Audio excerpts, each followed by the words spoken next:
12 жасқа толған балаларға арналған.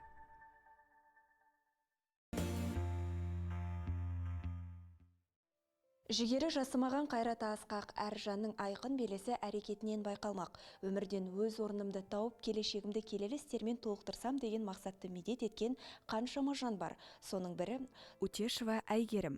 Тағдыр таңдаған ғұмырына шағым айтпай, тәуліктің баспалдағын мойымай аттап келе жатқанына 30 жылдан асты. Десе де, әр күнін қалт жібермейтін жігерлі жанның өмір сүруге деген құштарлығы өзгелерге үлгі. Армысыз қымбатты телекөрермен, жігер хабарының кезекті санын бастаймыз. Утешева Әйгерім 1990 жылы Арал қаласында дүниеге келген. Туғаннан церебралды сал ауруының диагнозы салдарынан көп ауыртпашылықты отбасының қолдауымен жеңді. 6 жасына дейін ата-әжесінің қолында болып, кейін мектеп табалдырығын аттар шақта әкесінің көрсеткен қамқорлығы ерекше екенін айтады. Қазір отбасында екі інісі, анасы бар. Бейқам шақта әкесінен айырылып, небәрі 15 жасында қорғансыз қалдым деп қамықпады. Керісінше болашағын әке арманымен байланыстырып, өзін еңбекке тәрбиелеген жігерлі жан ретінде танытты. Балалық шағым негізі 6 жасқа дейін мен атамның, әжемнің қолында тұрдым. Нағашы атамның, әжемнің. Өйткені менің ата-анам мына жақта студент болып оқыды. Ақтөбе қаласында. Сондықтан мені атам мен әжем алып кетті, нағашыларым. Солардың қолында өстім. Солардың қызы болдым. Соларда мама папа дейтін едім. Содан кейін 6 жасымда 7-ге толам дегенше уже ата-анам алып кетті. Бірінші сыныпқа барады, сондықтан алып кетеміз деп. Сосын Ақтөбеге келдім. Бірақ та ол кезде әкем болған, папам. Сондықтан сен андай общественный школаға бара алмайсың, ренжімеш. Енді мамамен ақылдасып сөйтіп екен ғой. Сондықтан үйде оқитын боласың деді. Үйде оқисың, саған мұғалімдер келіп тұрады. Әр мұғалім келеді, әр мұғалім өзінің бәнін береді. Сен дым уайымдама, саған күшті болып сабақ беретін болады деді. Өзі партаны әкеп беріп, бәрін істеп берді. Жағдайын жасап берді. Сөйтіп 9 жыл оқыдым. 9 жыл оқыдымда 3 деген бағаны алмайтын едім. 3 деген баға маған запрет еді. 5 пен 4-ке ғана оқыдым. Енді үйде оқасың, ол да жеңіл болған шығар. Үйде тек қана жалғыз өзіме жаңағы мұғалім түсіндіреді, жалғыз өзіммен істейді. Репетитор да болды мұғалімім. Сөйтіп бітірдім. Бірақ та үйде оқасын 11 класс оқымай-ақ қойын деп шештім. 11-де бітірмей-ақ қойын деп 9-дан сразу аттестат алдым. Аттестат алдым да сосын колледжге түсем дедім. Ол папамның да арманы болған. Сен колледжге түсесің да юридическийге, мен сені сосын нотариус қылам деген. Саған өзіңе личный кабинет ашып берем, сен өзің бір қол қойғаныңмен ақша табасың деп маған сөйтіп айтатын болған. Бірақ та 9 бітірмей жатырып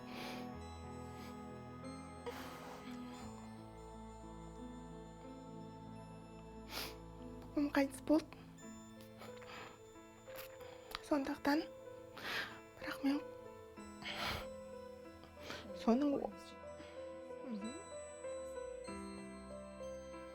сонда да 9 бітіріп, папаның арманын орындайын деп юридическийға түстім. Заңгер болам, мен папаның айтқанын істеймін деп, бірақ та маған уже нотариус ешкім ашып бермейтін болды. Сосын бірақ та жоқ, маған қызық ол деген. Өзім уголовное право, жаңағы гражданское право деген жақсы көрем деп соны істедім. Шынымен бірінші колледжде кәдімгідей оқыдым, бардым. Уже үйде оқыған жоқпын. Ол кезде инватакси деген шықты. Инватакси деген бесплатный такси мүгедектер үшін. Қай жылдары еді ол? 2005-терде. 2005-2006-ларда ол кезде шықты. Сол кезде уже заказ беріп, апарып тастайды колледжге, әкеліп тастайды үйге колледжден сөйтіп жүрді. Сөйтіп колледжге барып қызыл дипломы бітірдім. 9 сыныпта аяқтаған соң мамандығын заңгер саласымен байланыстырады. Бір қуаныштысы 2005 жылдары инватаксидің көмегімен колледжге барып өз ортасын қалыптастыруға мүмкіндік алды. Соның арқасында оқуда озат, ортада сыйлы болғанын жасырмады. Жаңа мама есіме салып жатыр, мен өзім оны ұмытқым келеді да, сосын ұмытып кетемін. Қалай болды, не болған. Енді мама жаңа айтып қойды, сені ешкім ешқандай деп айтқан жоқ дейді, іште болғанда. Сау бала жақсы туады деп айтты дейді. Даже жарты жылыңа дейін ешқандай несі білген жоқпыз дейді. Минустарыңды білген жоқпыз, нормальный бала болдың дейді. Содан кейін резко жаман болып кеттің дейді. Даже сені көзің көрмейтін болады деп айтты дейді. Вообще көзің көрмейді, жүре алмайсың, қозғала алмайсың, сөйтіп сондай бала боласың деп айтты дейді. Сосын барып шынымен де мен деген бүкіл осы бала шағамның бәрі больницада өсті, шынымды айтсам. Туған жаққа, томан жаққа апарады. Россияға да барып көрдім, Алматыға да, Астанаға да, бүкіл жаққа барып, аяғымды немецкий врач келіп істетіп берді, например. Бұл аяғым деген былай қисық тұратын еді. Вообще жүре алмайтын едім. Детский церебральный паралич деген, ДЦП деген диагноз бар ғой. Сондай болып тудым. Сосын сол жағымды көрдіңіз ба? Парализованный, почти парализованный сол жағым. Оң жағым бәрі шүкір жақсы. Өмір бойы осындай қалатын білінді, бірақ та енді жүре алады ол. Барлығы айтып отырмын, мына аяғым дұрыстап берді. Самый главный врачтар аяғым дұрыстап берді. Сосын хотя бы былай жүріп бастадым. Инвалидный коляскаға мүлдем отырған жоқпын. Инвалидный коляскаға отырасың ба деп бір-екі рет айтты. Бірақ мен отырғым келген жоқ, потому что бір отырып кетсең, ояқтан тұру қиын. Үйреніп кетесің. Біреу сен сүйреп жүргенге, біреуге зависим болып үйреніп кетесің. Мен деген сол папам түсініп, айына бір рет, айына 2 рет апаратын еді мені мектепке. Сабақ оқуға емес, просто күліп, ойнап қайтуға. Сол кезде мектепке барғанда, мектепке барған күні деген таң атпай тұрып алып, киініп, папаны оятып, қайда сөйтіп жүретін едім. Соған ояққа барсам, ешкім сабақ оқымайды сосын. Әйгерім келді деп сабақтың бәрін атымен жасайды. Мен просто қараңыз, мен деген басқа өмірді білмеймін ғой. Басқа сау адамның өмірі қандай екенін білмеймін. Маған как будто менің өмірім сияқты, сіздердің де өмірлеріңіз. Мен просто басқаша қалай жүру керек екен, қалай қимылдау керек екен, оны білмеймін. Поэтому маған оңайлау шығар. Жаңағы приобретенный инвалидтерге, мне кажется, оларға қиындау сияқты, потому что олар здоровый өмірді білет, поэтому оларға қабылдау өзін қиын. А маған оңай болды. Мен өмір осындай. Мен қайта қазір емделіп, нормальный адам болып жүрмін. Россиядан бөлек Алматы, Астана. Алматы, Астана, местный врачтармен сөйтіп жүрдім. Консультироваться етіп в основном. Сосын өзім зарядка істеп, бірақ та мен страшно еріншек едім, честно. Может быть, тағы да ерінбей жасасам, бұдан жақсы болар едім, бірақ та страшно еріншек болдым да, вообще жіберіп алған сияқтым көп возможностьімді да. Бұйырғаны болды ғой, әйтеуір жүремін, әйтеуір ешкімге қарамаймын. Соған Алланың өзі разы болсын. Түсірілім кезінде Әйгерімнің біршама қызығушылығына куә болдық. Бастысы еңбектен қашпай өзінің табандылығын таныта біледі. Оқуды аяқтаған соң таңдаған бағыт бойынша жұмыс табу қиынға соғады. Дегенмен 2018 жылдарға дейін есеп бөлімінде қызмет жасап, тәжірибе алмасқан соң бүгінде табыс көзін сату саласымен байланыстырады. 10 айға жуық үйде отырып жұмыс жасаса да салауатты өмір салтынан алыстамады. 2018 жылы 25 қабатты ғимаратқа жаяу көтерілгені көптің есінде. Бұл бір реттік бастама емес, жарты жылға жалғасқан жаттығуым деп бөлісті.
мен зарядка істей алмаймын ғой, аяқ қолым дұрыс істемейтін болғасын. Сондықтан маған айтады, мы на 2-м этаже, Айко дейді, а мы на 25-м этаже живем дейді. 25 этажка ғой енді. Сонымен сен 2-ші этаждан иди 1-ші этажға түсті, 1-ші этаждан 25-ке пешком мін дейді. Вот это для тебя будет зарядка дейді. Маған да қызық. Жоқ, қалай болады екен. Сонымен басында прикол болды, 1,5 сағат жүрдім. 25-ке дейін. Деп ше. Каждый 2-3 этаж демалып, балкондарына шығып, сөйтіп прикол болып жүрдім. Содан кейін жарты жыл жүрдім. Сөйтіп жарты жыл жүрдім да, итабы 40 минутке шейін азайды ғой. 1,5 сағаттан 40 минут арасында үмітсетін болдым. Из-за этого, что маған жаман плохо болып жүрді. Демалып жүрдім. А уже привычка өтеді содан кейін. Уже олар мініп түскеннен кейін, например, маған уже ішке кірем ба, витаминдерін береді, өздерінің специальный шайларын береді, бодрствующий. Өзінің напитоктарын береді, сөйтіп уже энергия көтеріліп кетеді. Мен даже содан кейін 25-тің өзін емес, пешком жүретін болдым. Уже инватаксимен емес, маршрутпен жүретін болдым. Қанша? Қазір, например, жаз болсын, мен маршрутпен жүрем, инватаксиге барғым келмейді. Атымен берем все время. Мен жайып жүргім келеді, потому что өзім рахаттанам жайып жүргеннен. Мемлекет тарапынан көрсетіледі. Қаржылай енді всю жизнь пособие алып жүрмін ғой, шүкір. Пособиені қазір уже анам алмайды, өзім айтады, өзіңе жұмсай ғой дейді. Главное, өзің ни в чем не нуждалась, средаңнан қалма, қайда барсаң бар, не берсең, кімге не берсең бер, главное, басың істеп, оның бәрін істеші дейді. Ойланып істе, хорошо дейді, хорошо деймін. Сосын мемлекеттік поликлиникамыз бар, маған все время келіп тұратын медсестралар бар. Жылына 2 рет өздері система алсаң ал дейді, если қаласаң дейді.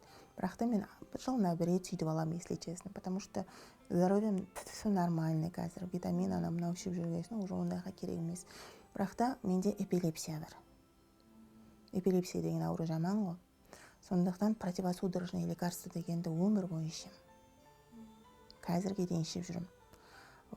Бір кездері жоғалып кетеді, ол противосудорожный мен сатып алып жүрдім. Мемлекет беріп жүрген жоқ. Әйгерімнің ортасы көңілді. Оған себеп оның әзілқой, жайдары қасиеті. Тағдырлас құрбы-құрдастардың арасында үлгілі қасиеттермен сыйлы. Соңғы уақытта қоғамдық жұмыстардан алыс қалса да, айналамен байланысын үзбейді. Өзгенің қуанышына бірдей қуанып, қолдауын сездіруге асық.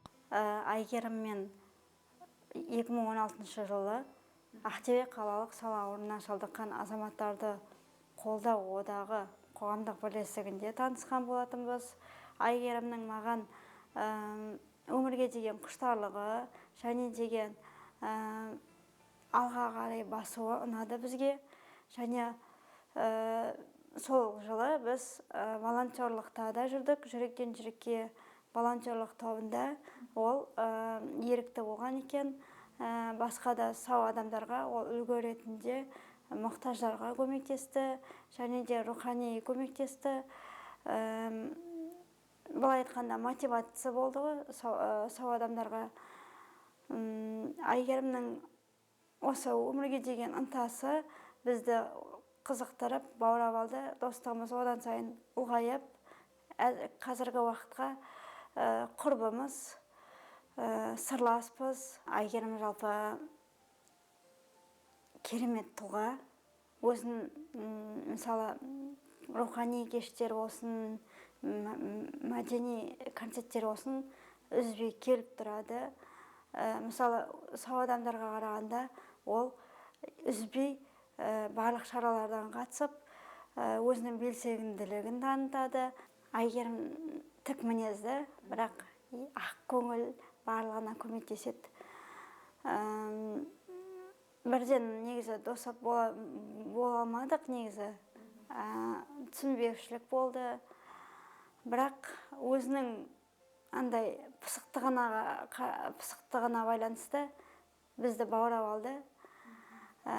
Ортаға тез сіңісуге көмектесті. Өзім алғаш рет осы қоғамда болсам, сол Әйгерім арқылы қоғамдағы ене бастадым.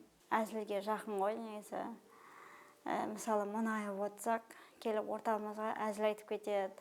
мысалы ортамыз суып нешесе үндемей отырсақ, ол бізді киноға шақырып, кафеге шақырып, ортаны қыздырып отырады негізі. Абай Құнанбаевтың 155 жылдығына орай біз поэзиялық кеш өткізген болатынбыз. Сол кезде Әйгерім өзінің керемет өлеңімен жүлделі орын алған болатын. Әйгерімнің келешектен үміті зор, бойындағы қабілеттерді шыңдаудан шаршамайды. Бастысы ешкімге салмақ салмай, өз еңбегімен адал іс қылсам деген арманы бар. Жақындарының қолдауы, ортаның қабылдауының арқасында бүгінде Әйгерімнің көңілін күпті қылар түйін жоқ. Сол себептен өз ортасымен бас қосып, өмірдің тек жарқын сәттерін есте қалдыруға тырысады. Ағайын туыспен енді папам тірі болғанда күштеді. Папам мені қолына ұстап жүрді. Папамның ең сүйікті қызы мен едім. Даже балдарға өйтіп қарамайтын еді маған сияқты. Балдарды ұрсатын еді. Мен айтқанымды істемесе, сендер неге айтқан істемей жатсыңдар деп. Бәріне ұрсып тастайтын еді. Папаның інілері осы үйде тұрды, студент болған кезде. Мен айтсам, папам Рүстемге анаған айтшы, Сәкенге ананы айтшы десем, тез айтқан істеңдер, ол кейін кішкентай қыз ғой. Тем более андай давайте істеңдер деп жұмсап жіберетін еді. Бірақ та 2005-те папа айтқасын, енді өзінің көзі жоқ дейді ғой. Содан кейін жаймендеп туысқандары да алыстап бастады. Енді баяғыда 2005-те папа айтты ма, 2010-2015-ке дейін ренжитін едім кәдімгідей. Көрген сайын жылайтын едім кейбір адамдарды былай, потому что кейбірлерді шақырады, мені именно шақырмай қалады. Сөйтеді, оны деген артынан естіп, мен кәдімгідей ренжитін едім. Өзімше болмайды, неге олай істейді деп көңіліме алатын едім. Ал қазір шақырмаса шақырмай қойсын, менің басқа общаться ететін адамдарым бар. Біз оның жүрек ауыратын білмеппіз. Инфаркт миокарда дегеннен қайтты. Ол 2005-те 7 ноябрь, оны ұмытпаймын. 6 ноябрьде кешкісін үйге кетті. Үйден кетіп қалды, просто шаруалармен кетіп қалды. 7 ноябрь мен ұйқыдан тұрсам, папам өліп қалды деп маған айтып отыр. Мамам мияқта жылап отыр. Инфаркт миокарда деген сразу қайтып кетті на месте. Жүрегім ауырады деп вообще айтпайтын еді. Мама да білген жоқ. Қолдау білдірген вот именно мамам.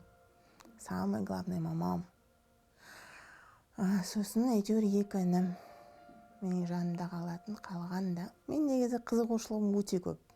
Былай қарағанда. Любой жаңа нәрсе болса, соған ілініп кете берем. Каждый шақырған жерге барам, шақырған жерге бар, шақырмаған жерге барма дейді ғой. Сөйтіп, любой кипиш болама, сол жаққа жүгіре берем.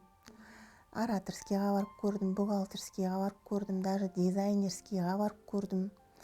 Сосын бірдеңе жаңағы шит етуге көріп көрдім, тігуге, бірақ та бір қолмен тігу шамалы қиындау болғасын, болды енді оған бармайын. Сосын санау жақсы көрем дедім да, бухгалтерлік курстарға. Өзім санап отырам, анаяқта жұмыстармен отырып алып. Сосын телефонмен сөйлескен жақсы көрем. Самый любимый заңе телефонмен сөйлесу. Сондықтан менде қазір осындай жұмыс қазір. Өзім тапқан сияқтымын. Арманым, иншалла, өзімді өзім аяққа тұрғызып, жаңағы сату саласына кету.